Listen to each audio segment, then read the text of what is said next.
ಜನ ಸೇರ್ಕೊಂಡಿದೆ ಬಟ್ ಅಲ್ಲಿ ನಾ ಹೇಳಿದ್ದು ನಮ್ಮ ಜಿಲ್ಲೆ ಜನ ಸೇರ್ಕೊಂಡಿದೆ. ಆಸ್ಪತ್ರೆ ಬೇಡಿಕೆ ಇದೆ ಸರ್. 6-5 ವರ್ಷ ಅಧಿಕಾರದಲ್ಲಿ ದೇಶಪಾಂಡೆ ಅವರು ಹೇಳಿದ್ದಾರೆ, ಮಕ್ಕಳು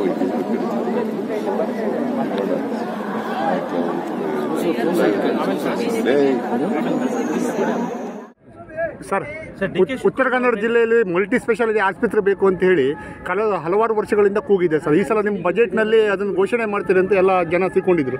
ಬಟ್ ಈ ಸಲ ಅಲ್ಲ, ನಾ ಹೇಳಿದ್ರು ಸರ್, ನಮ್ಮ ಜಿಲ್ಲೆ ಜನ ಸೇರ್ಕೊಂಡಿದ್ರು. ಮುಂದಿನ ದಿನಗಳಲ್ಲಿ ಮಾಡ್ತೀವಿ.